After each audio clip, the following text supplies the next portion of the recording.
আসসালামু আলাইকুম বন্ধুরা, সুহা কুকিং চ্যানেলে সকলকে স্বাগত জানিয়ে আবার একটা ভিডিও নিয়ে চলে আসলাম। আজকে আপনাদের সঙ্গে শেয়ার করব চিকেন পুর ভরা পটলের দোরমা। এখানে আমি নিয়ে নিয়েছি 500 গ্রাম পটল।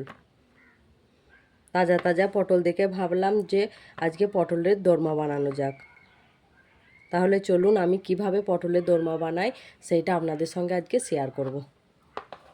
প্রথমে আমি পটলের মুখগুলোকে এভাবে কেটে নেব। একদিকটা কাটবো অল্প, একদিকটা বেশি করে কেটে নেব। দেখুন, একদিকটা একটু বেশি কেটেছি, একদিকটা অল্প কেটেছি।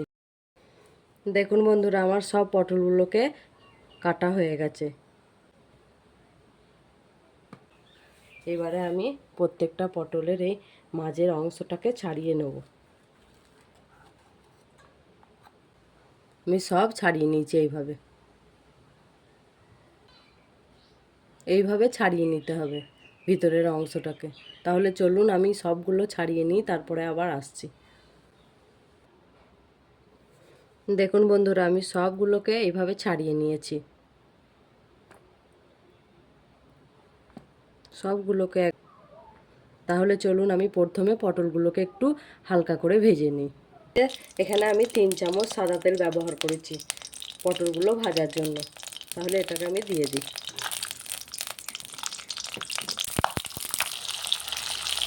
বন্ধুরা দেখুন, পটলটা আমি হালকা করে ভেজে নিয়েছি। এবার এটাকে আমি তুলে নেব। এবারে ওই তেলের মধ্যেই আমি পুরটা তৈরি করে নেব। এখানে দিয়ে দেবো আমি 1 চামচ কালো জিরে। গ্যাসের ফ্লেমটা একটু কমিয়ে দেবো। আর এখানে পুরটা তৈরি করার জন্য 150 গ্রাম বোনলেস চিকেনকে আমি ভালো করে কুচিয়ে নিয়েছিলাম, সেটা দিয়ে দেবো।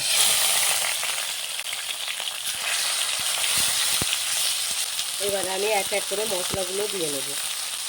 1 চামচ গুঁড়ো লঙ্কা, 1 চামচ জিরে ধনে গুঁড়ো,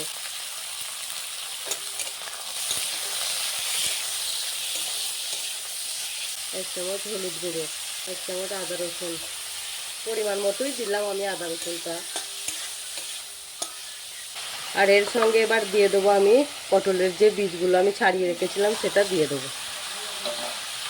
আর একটা আলুকে আমি সিদ্ধ করে রেখে দিয়েছিলাম, সেটাকে এবার ভেঙে দিয়ে দেবো আমি। পুরটা একটু বেশি হবে সেই জন্য আমি দিলাম।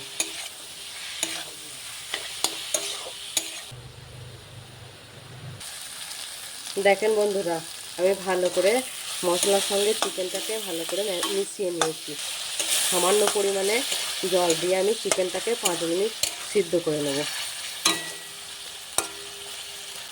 মিডিয়াম টু লো ফ্লেমে আমি দিয়ে দিলাম। এটা 5 মিনিট সিদ্ধ হোক। 5 মিনিট পরে আমি ফিরে এলাম বন্ধুরা। দেখুন আমার পুরটা তৈরি হয়ে গেছে। এবার এটাকে আমি নামিয়ে দেবো। দেখুন বন্ধুরা, আমি পুরটা নামিয়ে নিয়েছি। এবারে আমি পটলের মধ্যে পুরগুলোকে ভরবো।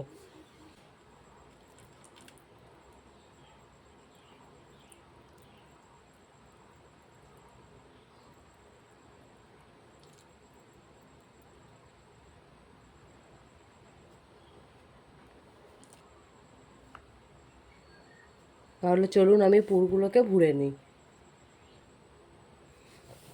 দেখুন বন্ধুরা, আমি পটলের মধ্যে পুরগুলোকে সব এইভাবে ভরে নিয়েছি। তেলের মধ্যে আমি দিয়ে দিয়েছি 2টো তেজপাতা, 3টে এলাচ আর 3টে লবঙ্গ। আর ফোড়নে দিয়ে দেবো আমি 1 চামচ জিরে।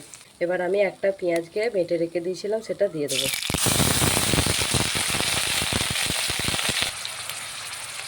আর এখানে একটা টমেটোকে ছোট ছোট করে কুচো করে রেখে দিয়েছিলাম, সেটা দিয়ে দেবো। আর এর সঙ্গে অ্যাড করবো আমি 1 চামচ আদা রসুনের পেস্ট দিয়ে এটাকে ভালো করে কষিয়ে নেবো আমি। যতক্ষণ না আদা রসুনের গন্ধটা ছাড়ে ততক্ষণ আমি ভালো করে কষিয়ে নেব। দেখুন বন্ধুরা, আমার আদা রসুনটা ভালো করে কষানো হয়ে গেছে। এবারে আমি দিয়ে দেবো 1 চামচ লবণ, 1 চামচ জিরে ধনে লঙ্কার গুঁড়ো, হলুদ করে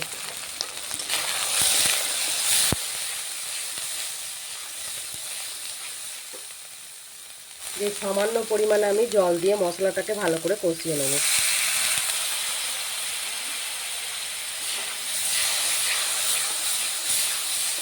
দেখুন বন্ধুরা, আমার মশলাটা কষানো হয়ে গিয়েছে।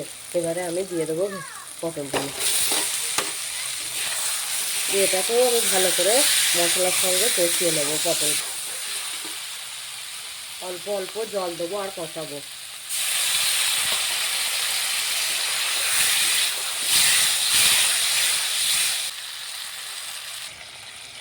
দেখুন বন্ধুরা, আমি এটাকে 10 মিনিট ধরে ভালো করে অল্প অল্প করে জল দিয়েছি আর কষিয়ে নিয়েছি।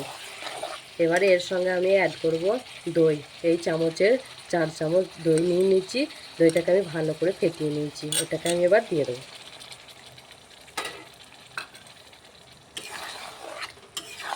দিয়ে দইটা দিয়েও আমি 5 মিনিট ভালো করে কষিয়ে নেবো পটলের সঙ্গে। আর এর সঙ্গে অ্যাড করব আমি 4টে চেরা কাঁচা লঙ্কা।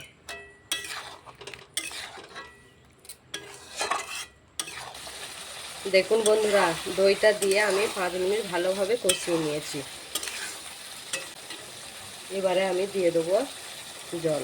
যে যেমন গ্রেভি খাবেন সে সেই রকম পরিমাণেই জলটা দেবেন। আর আমি দইয়ের বাটিটা ধুয়ে একটু জল দিয়ে দিচ্ছি। আমি আরও জল অ্যাড করব না। আর অবশ্যই লবণটা আপনারা চেখে দেখবেন। আমার ভিডিও ভালো লাগলে like, comment, share and subscribe করতে ভুলবেন না। যারা ইউটিউব থেকে দেখছেন তারা ইউটিউব চ্যানেলটাকে সাবস্ক্রাইব করে দিয়ে আমার পাশেই থাকবেন। আর যারা ফেসবুক থেকে দেখছেন তারা ফেসবুক পেজটাকে ফলো করে দেবেন। তাহলে চলুন, আমি এটাকে মিডিয়াম টু লো ফ্লেমে এটা 10 মিনিট সিদ্ধ হওয়ালেই হয়ে যাবে। 10 মিনিট পরে ফিরে এলাম বন্ধুরা। চিকেন পুর ভরা পটলের দোরমা আমার রেডি। এবারে আমি নামিয়ে দেবো।